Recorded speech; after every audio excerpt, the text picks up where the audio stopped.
പുതിയൊരു വീഡിയോയിലേക്ക് സ്വാഗതം. ഇംഗ്ലീഷ് ഗ്രാമറിൽ പലപ്പോഴും കേൾക്കാറുള്ള ഒരു വാക്കാണ് പാർട്ടിസിപ്പിൾ. ഈ വീഡിയോയിൽ കൂടി വിശദമായി പാർട്ടിസിപ്പിളിനെ പറ്റി പരിശോധിക്കുകയാണ്. ആദ്യമേ വീഡിയോ കാണുന്നവർ ചാനൽ സബ്സ്ക്രൈബ് ചെയ്ത് തന്നെ സപ്പോർട്ട് ചെയ്യുക. നേരെ വീഡിയോയിലേക്ക് പോവാം.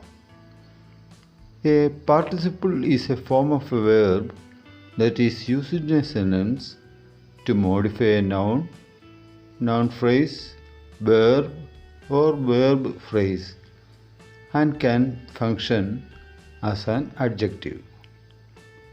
ഒരു നാമം, നാമവാക്യം, ക്രിയ അല്ലെങ്കിൽ ക്രിയാവാക്യം എന്നിവ പരിഷ്കരിക്കുന്നതിന് ഒരു വാക്യത്തിൽ ഉപയോഗിക്കുന്ന ക്രിയയുടെ ഒരു രൂപമാണ് participle. There are two main types of participles in English. ഇംഗ്ലീഷിൽ പ്രധാനമായും രണ്ട് തരത്തിലുള്ള പാർട്ടിസിപ്പിൾസ് ഉണ്ട്. ഒന്ന്, present participle. This form is created by adding ing to the base form of a verb. ക്രിയയുടെ ബേസ് ഫോമിൻ്റെ കൂടെ ing ചേർത്താണ് പ്രസൻറ്റ് പാർട്ടിസിപ്പിൾ സൃഷ്ടിക്കുന്നത്. Example, running, singing. രണ്ട്, past participle. This form is created by adding ed or en to the base form of the verb. ക്രിയയുടെ base ഫോമിൻ്റെ കൂടെ ed or en ചേർത്താണ് പാസ്റ്റ് പാർട്ടിസിപ്പിൾ സൃഷ്ടിക്കുന്നത്. Example, walked, broken. Participles are essential in forming different verb tenses. വ്യത്യസ്ത ക്രിയാകാലങ്ങൾ രൂപപ്പെടുത്തുന്നതിന് participles അനിവാര്യമാണ്. Example, present perfect, past perfect.